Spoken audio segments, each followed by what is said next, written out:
Hi everyone, how are you today? Hopefully good. Well, it's Wednesday and we're back with story time. I actually found an app that has scary stories on it, and some of the stories are awesome. And they're really short, some are like kind of long, and then we got some like medium, whatever. But yeah, I was reading some and a lot of them are pretty good.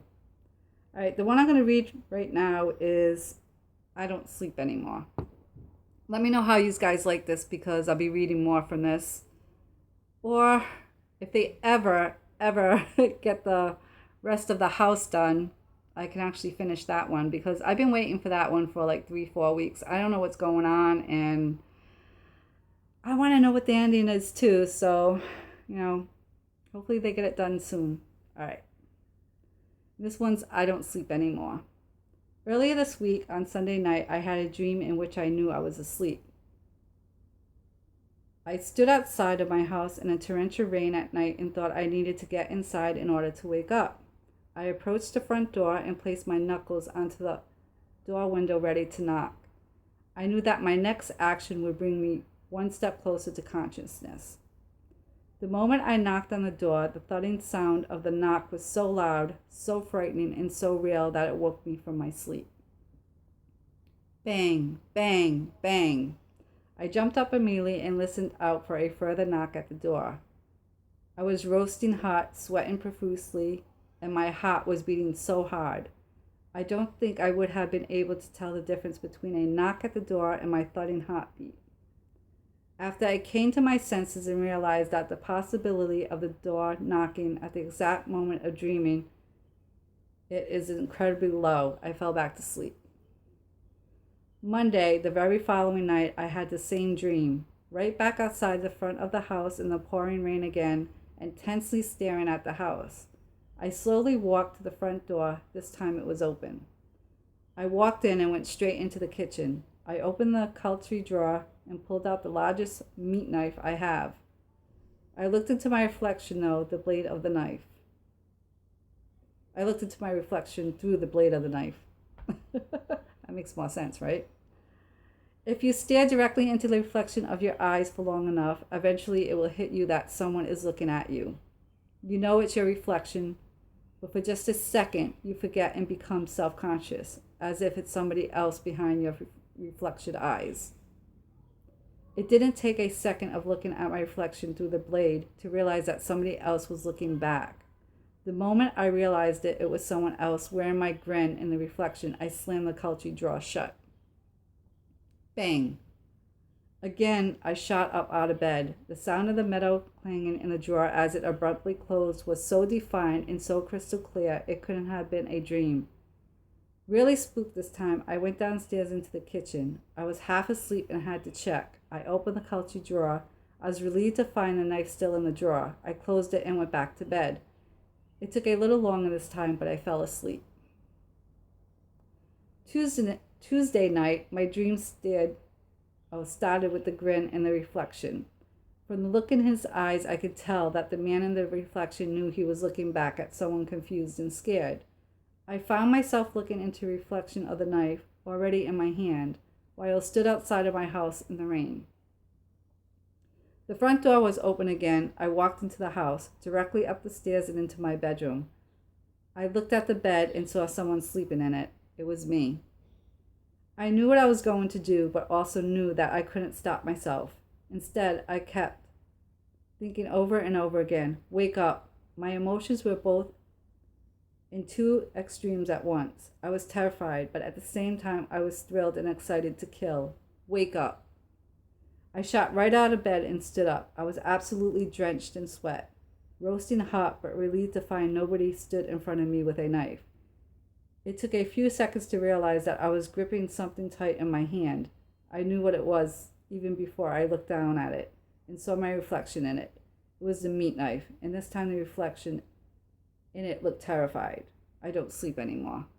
I don't think I would sleep anymore either. All right, let's see if we can find another story. Uh,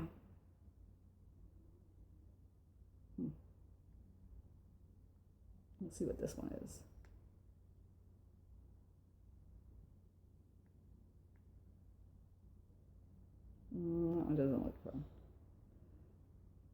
I read one earlier about a witch and it was good. I don't know where it is though. Let's see if I can find it again.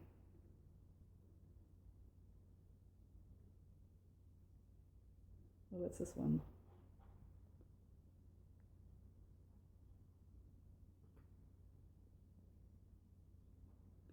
All right, let's read The Girl in White. Let's see how that one is. I was always a quiet child. I prefer playing alone outside to being around people. My dad thought it was because I was socially undeveloped. My mom was convinced I was just more creative than my peers and too smart to relate to them. I would go off to the woods or anywhere outside and make up adventures or create stories for my life. I made up a dozen or so imaginary friends to join me on these adventures. My mom never questioned me about them and, in fact, encouraged this behavior. One friend was the favorite, but I never got around to naming her. I named all the others and created backgrounds for them.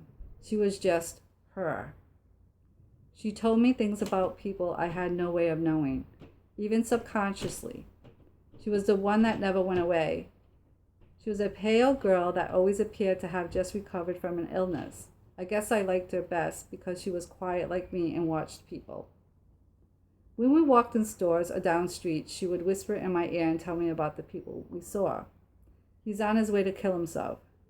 She's stealing those cookies. Don't look at him. Trust me, you won't like what he wants.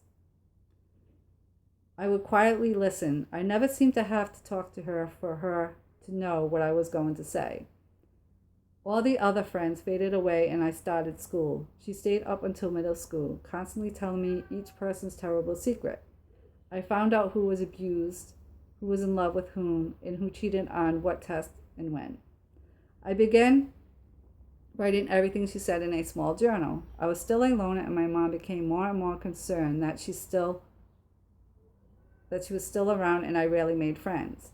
If I began to grow close to someone, she would tell me more and more about him or her until I couldn't stand the person. Freshman year, I finally snapped and told her to leave and consciously ignored her. She followed me for a few months, but either I had destroyed her or she had left. I still seem to have a sixth sense about people, but no girl telling me private secrets. Without her distracting me, I was able to make a close friend in high school. I never told my friend Amy about her because I was already strange enough. I knew if Amy called crying that she was going to call and why she was upset before she even dialed the phone.